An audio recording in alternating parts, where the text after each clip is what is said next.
All right. So I have a friend here today to help me talk about some strategies to use for our younger kids. Now he's 2, so he's obviously a lot younger than our preschool, kindergarten age first graders. But I'm just going to try to demonstrate some strategies that maybe you can use at home. So this would be a good video for parents to watch if you've got preschoolers, kindergarten, probably first grade and second grade, and you can have your kids there as well. So we're gonna talk about a couple of things related to worry and emotions that kids might be feeling on the younger end of our students. All right, so I'm gonna post a link. If you have access to a printer. Yes. Look. I see that. If you have access to a printer, I'm going to post a link to a couple of these printouts that I use at school a lot. So you might recognize these, some of my friends.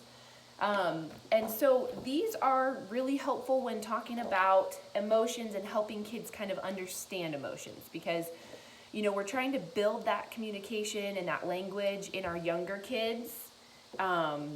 Even as young as 2. He's pretty good at it. He's still kind of learning.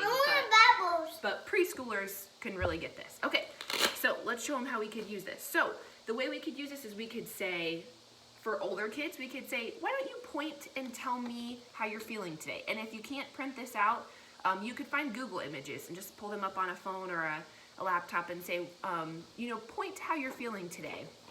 You could even say, draw how you're feeling today, if that's easier for some of your kids. What do you think? Can you find a sad face on here? Which one's sad? Do you know? Sad. Is that one sad? That one is kind of sad, you're right. Can you find a happy face? Which one's happy? You're right. That is happy. So the way that we kind of use that is we pick out what he picked. Now, can you show me your happy face? Show me your happy face. Jeez. Can you show me your sad face? Oh, please don't touch that. Show me your sad face. Yeah.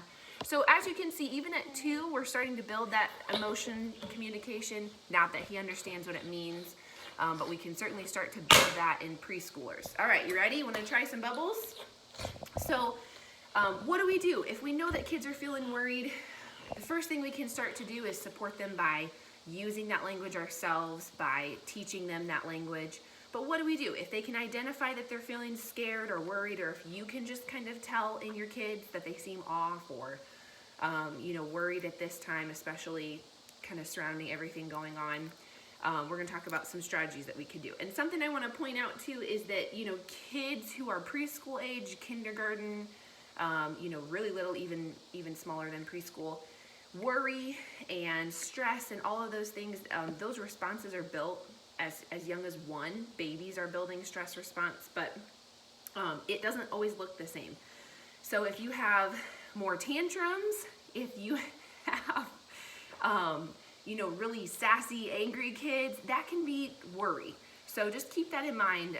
You know, we want to go to punishment a lot of times, and everybody's cooped up in their house, and I totally get that. And I'm struggling with these bubbles. I don't know that I can get these bubbles out.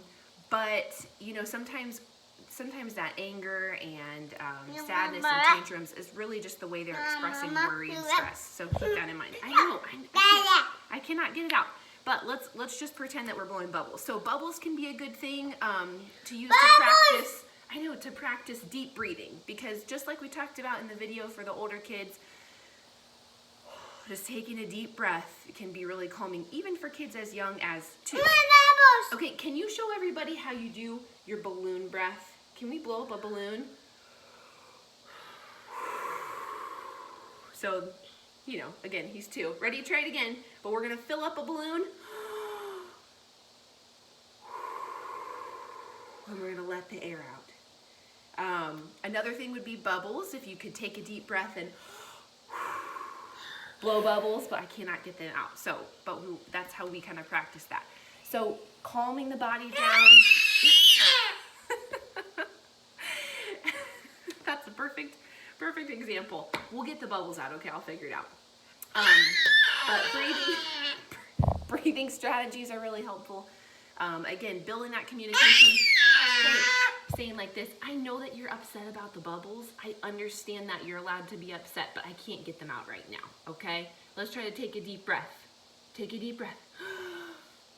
Ooh, we'll figure out the bubbles, okay? So validating, acknowledging, I understand that you're upset. I understand that you feel worried. I understand that.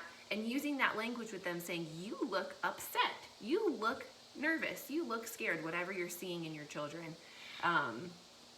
Breathing strategies, let's not forget the little guys, preschool, kindergarten, even up to first grade, affection, touch, hugs. They're still kind of home basing off of us for emotion regulation. So if they're clingier and needier right now, that's going to be perfectly normal, and just, kind of be there for them, because that's a way that they're kind of regulating emotions and dealing with things. Be careful of the computer, please. That they're regulating things, and they still need our help for that. So sleep is going to be a big resource for kids. I know that that's tricky, but getting a good night of sleep for the little guys to regulate emotions the next day. Ooh, you could probably get that off, couldn't you? And fun, doing things that are fun. So again, the same way that you would cope with stress and worry and anxiety, moving, getting outside, spending time together, singing, dancing, all of those ways that you would deal with stress are going to be helpful for little guys too. All right, so we are going to go before we have spilled bubbles here, but hopefully some of that's helpful for you. I will also post some links to some resources.